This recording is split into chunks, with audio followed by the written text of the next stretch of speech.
As Malaysia battles to contain the COVID-19 virus, authorities have been carrying out military-style operations across the capital, Kuala Lumpur. In the name of public health and safety, they've rounded up illegal foreign workers. When you look at these raids, you can't help but think, is this the practical reality of dealing with a pandemic, or is it racism? We are treating them like an animal. This is not the way to treat a migrant worker. This is not the way to treat a human. Bertindak zalim, tidak betul. Mereka tidak berhak untuk berada di negara kita kerana masuk secara haram. 101 East investigates why so many foreigners are being locked up in Malaysia's lockdown.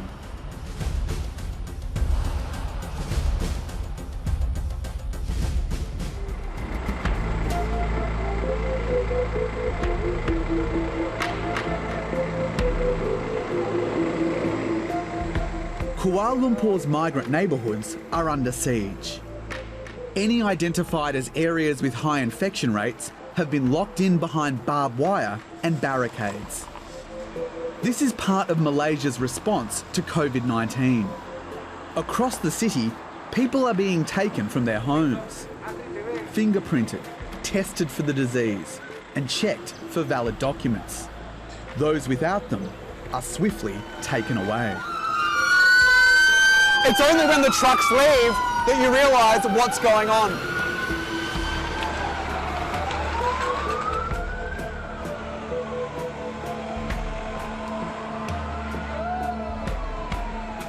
We're not allowed inside these fenced-off areas, but phone footage from local residents gives us a glimpse inside the crackdown.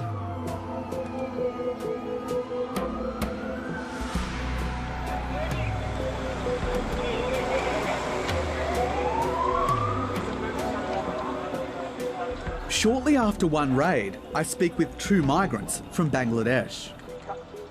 Kita bisa berbicara di sini? One of them tells me he's afraid to leave his apartment because he doesn't have a valid work permit. He managed to avoid arrest by hiding. We've been trying to get witness testimony from people, but as you can see, there's police there. We can't get through the wire. I've got my ID. Look, this is my ID. I'm from the press. Again. This is lockdown area.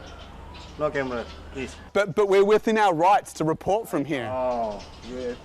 But this lockdown area, off your camera, please. To avoid the authorities, we meet another migrant worker caught up in the raids at an underground car park. Fearing reprisals from Malaysia's government, the Pakistani man only agrees to speak with us anonymously. He was arrested with his wife and two children. They are just shouting on us. Just sit down, just get lost, keep quiet.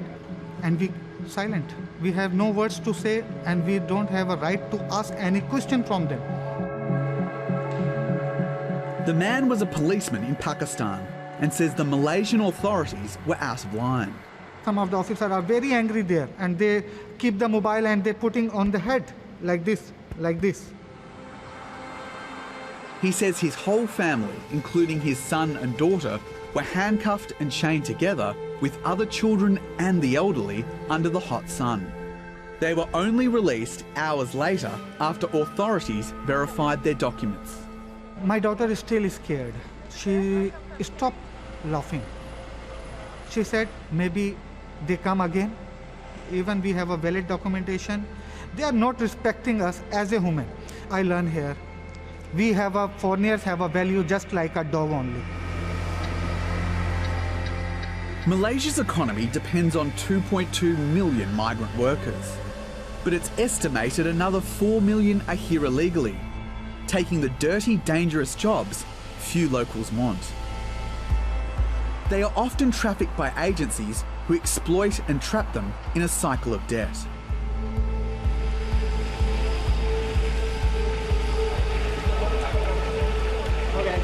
Soon after the pandemic was declared, Malaysia's Defence Minister Ismail Sabri Yaakob offered them amnesty so they would come forward and be tested for the virus.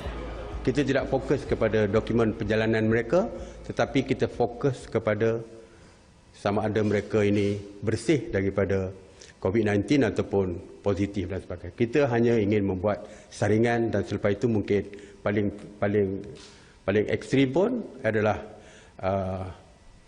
kuarantin yang akan dilaksanakan. Itu saja. Malaysia's migrants say that promise now feels like a brutal betrayal. Raihan Kabir lives in Chao Kit, a district known for its bazaars and curry houses. The Bangladeshi migrant shows me footage of what happened here after the area was locked down behind razor wire. Raihan says when he heard a knock on his apartment door, he thought it was government workers coming to test for COVID-19 or deliver aid.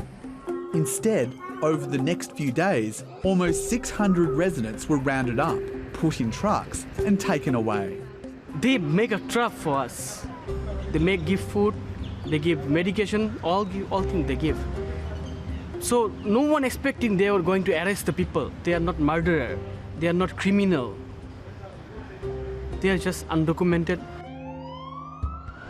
Raihan has a valid work permit, but his friend's visa had expired. Ridoy was swiftly taken away by immigration officials. He also has been arrested in this time. That was not his fault. His company never renewed his visa. He was arrested. You know, I run the immigration, I run the police station, I cry in the gate, please let me meet my friend. Down the road, Raihan and I meet Forhad Chowdhury, another Bangladeshi detained in the raids. He's been working in Malaysia for over 20 years, first in construction and hotels. Then he started his own business selling fabric. But his visa expired during the lockdown, when it was impossible to renew it.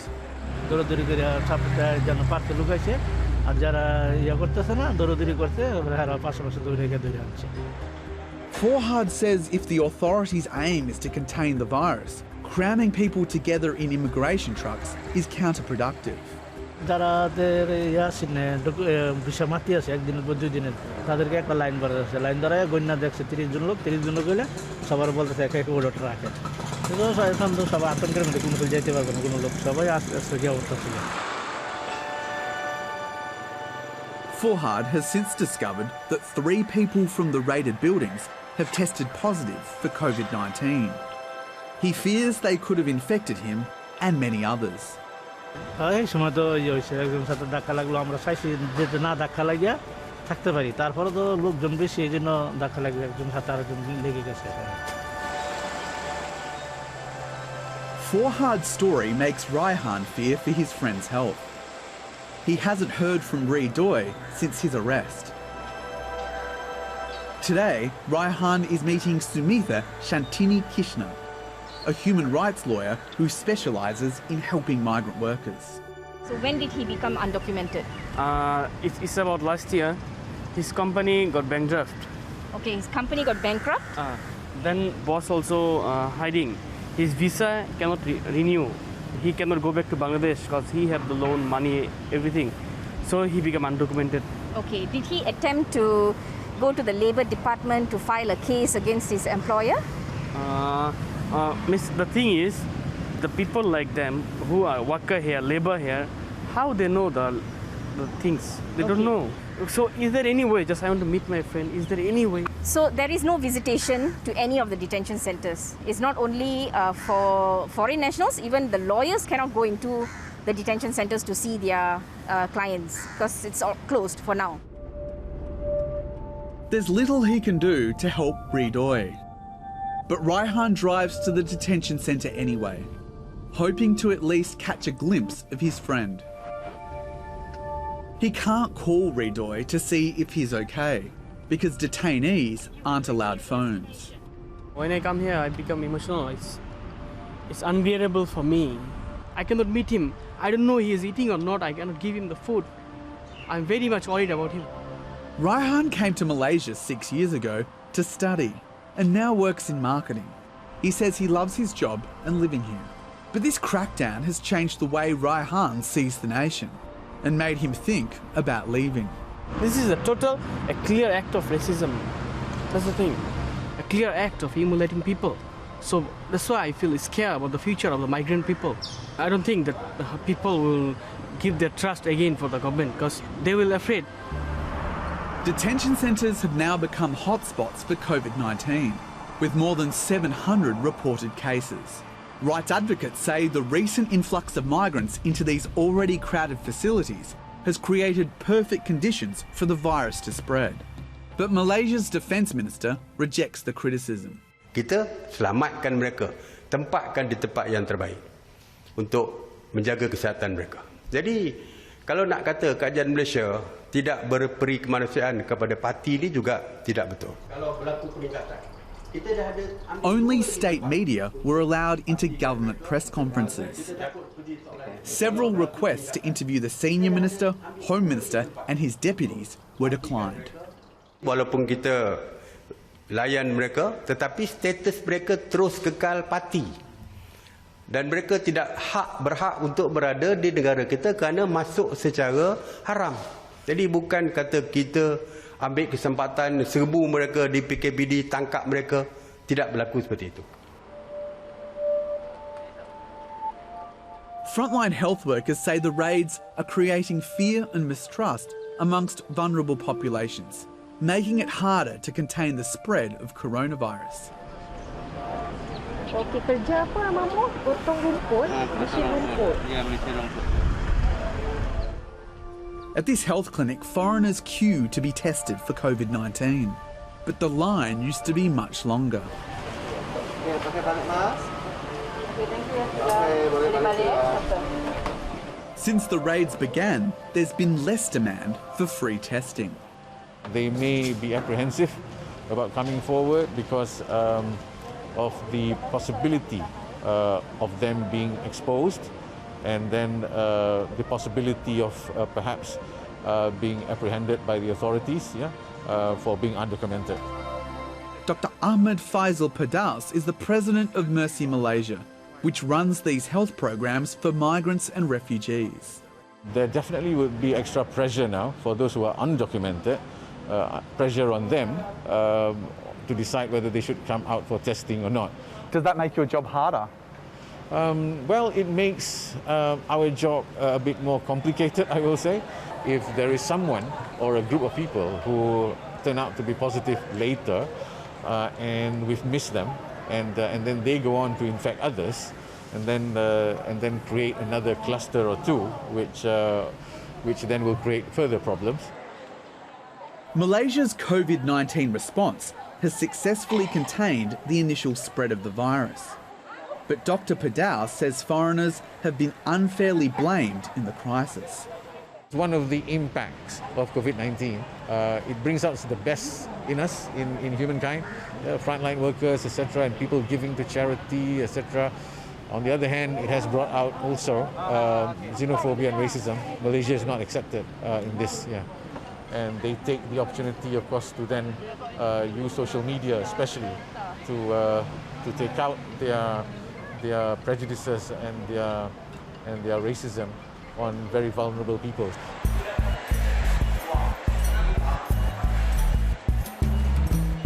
Kuala Lumpur's biggest wholesale food market operates from early morning till late at night. But a COVID-19 outbreak brought trade to an abrupt halt here for several days. Now, business is back, but with one big change. Migrants who have long kept these market stalls running can no longer work here. Matlamat kami adalah untuk bagi memastikan iaitu pasar borong dipenuhi oleh warga tempatan iaitu untuk menjalankan perniagaan di sini atau pekerjaan di sini. So jadi kat sini kita nampak benda ni dapat dilaksanakan lah. Andai kata dengan cara kita cuba yang terbaik agar ianya boleh iaitu direalisasikan.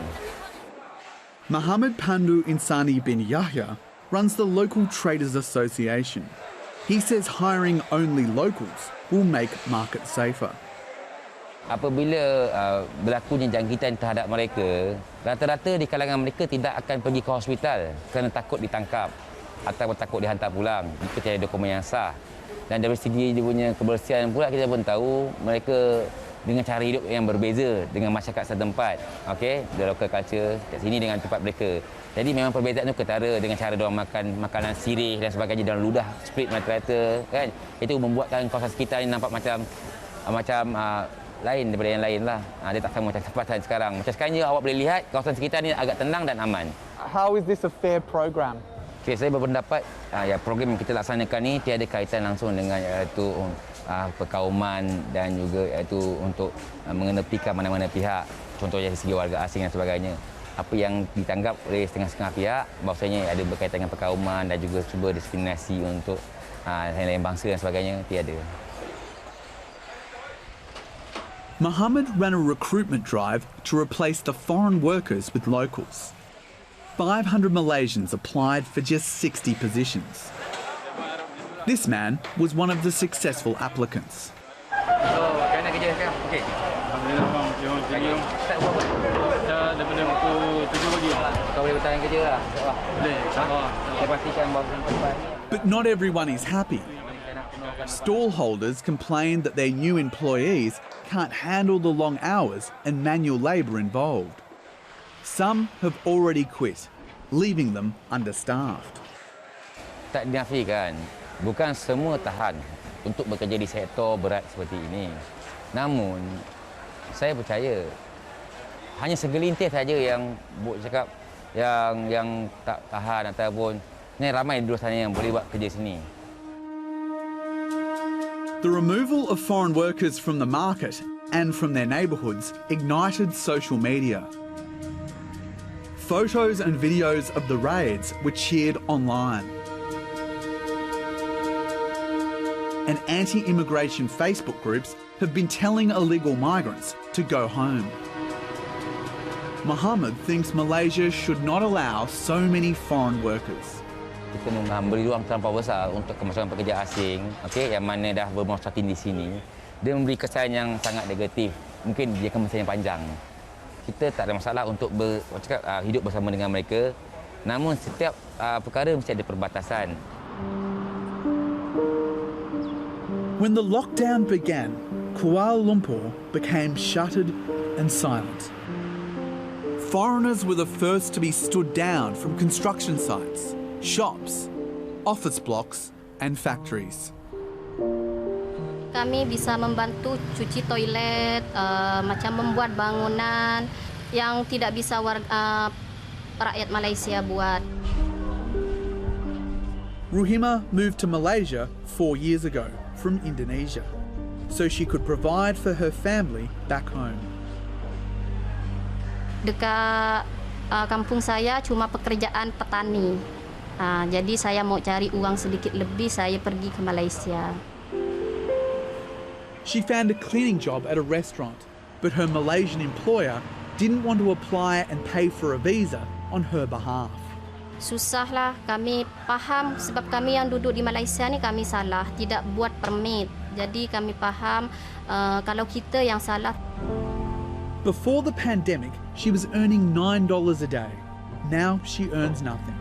Sedihlah, satu keluarga semua rasanya setiap hari menangis. Tak boleh kirim kampung dengan mak bapak kita. Sebab saya pun ada anak dekat kampung, kami tidak boleh kirim duit. Suami saya, dia kerja kontrak buat rumah. Tapi dikarenakan tidak boleh bekerja, saya punya suami juga tak dapat duit lah. Dia cuti. Jadi kita tidak punya penghasilan. With her meagre savings depleted, Ruhima is now one of the many thousands of migrants starving across the city. All the people in her housing block are also out of work. She lives in this cramped space with 9 others. Hanya bisa berdoa semoga wabak COVID-19 cepat berlalu. Semoga negara kita cepat pulih kembali seperti biasa. Untuk membeli susu anak pun kita sangat susah. Some days, Ruhima's 6-month-old baby goes hungry. Untuk kehidupan hari-harinya memang kita susah, sedih. Kita kena bayar rumah. Rumah kami dengan api air 600. Kita belum bayar total disebabkan kami tidak mampu membayar. Kamu khawatir sedikit mengenai masa depanmu? Kami sedikit risau, takut wabak COVID-19 tidak cepat pulih. Kami memang risau, takut semakin lama kita tidak boleh bekerja, semakin lama kita hidup susah dekat sini.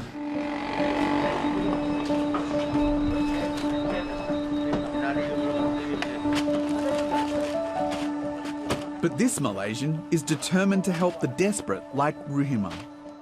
Alex Ong runs the NGO Migrant Care. At a supermarket, his workers fill their trucks to the brim with rice, eggs and cooking oil.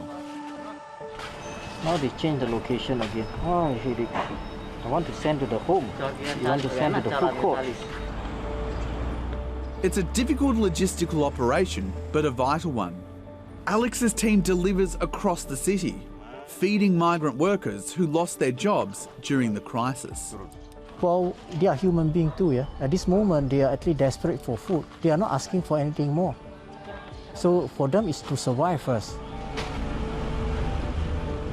This is one of 8 deliveries the team will make today. More than 200 migrants will now get to eat.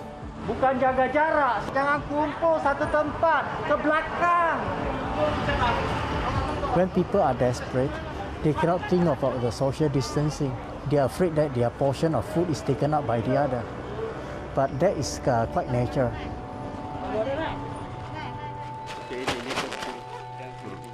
After studying in Indonesia and seeing its workers exploited in other countries, Alex founded the NGO with fellow activists in 2002. They have never been busier. We received some donation from the Good Samaritan, and of course the majority of the fund come from my personal saving. So you're doing this out of the goodwill of your own heart? A lot, yes. Alex does his best to allocate aid to the most needy. Today, he's visiting Indonesian migrant Wendy Saputra. She lives at a squatter settlement near the river. Wendy has a work permit, but lost her job as a cleaner at a car showroom during the pandemic. When work dried up here, her Nepalese husband returned home to try and earn money. So now it's just Wendy and her son left in Kuala Lumpur. Barely surviving on fish their neighbours catch in the nearby polluted river, Wendy's community desperately needs help. Tapi saya nak menangis siapa lagi Pak Alex. Hanya Pak Alex saja yang boleh tolong bantu kita. Kita pun banyak terima kasih sekali dengan Pak Alex. Ya, kita sama-sama lah. Itu kan semuanya itu keberkatan dari Tuhan ya. Kita ada sedikit tambahan, kita kasih lebih sedikit gitu. The aid he's given her will last for 2 months, but the future's uncertain. Wendy doesn't know when she could work again and is contemplating leaving Malaysia. Saya mana boleh balik ini? Bulan Jumat ini saya mau balik kampung, tapi keadaan macam ini jadi tak jadi balik kampung, balik Indonesia. Kita bertahan dekat sini juga. With travel restrictions in place, she's stuck for now. Like many migrants, she'll have to wait it out. Apakah ibu putus asa? Nak putus asa nak buat apa? Sebab kita pun tak tahu nak putus asa tu nak buat apa, tak putus asa pun buat apa. Jadi kita hanya berusaha untuk boleh berusaha, kita berusaha. As demand for food increases, Alex's team work around the clock. We can go up to as high as 18 hours a day. And then sometimes we just sleep, wake up in front of the computer. We have already breached 2,300 migrants that we reach out to. And we have 135 babies receiving our meal aids. So the number is still growing. It's actually like become more stressful. And with the limited human resources we have, many of us are actually burning out. It's draining, but Alex says Malaysia owes migrant workers who've helped build this country. Instead of exploiting them, locking them up, or ignoring their plight, he wants Malaysians to recognise them as a vital part of the community. They are the silent contributor to our economy. We have to overcome the xenophobia situation among the community here. What I would say is actually a lot of people like to pinpointing the government should be responsible, employer should be responsible. The way I look at it is actually it's our whole community itself has to be accountable because we are living in the community. Malaysia is now preparing to deport thousands of undocumented workers arrested in the raids. But critics say this crackdown ignores some of the root causes driving the spread of the virus: poverty and exploitation. The government is banning employers from hiring migrant workers until the end of the year.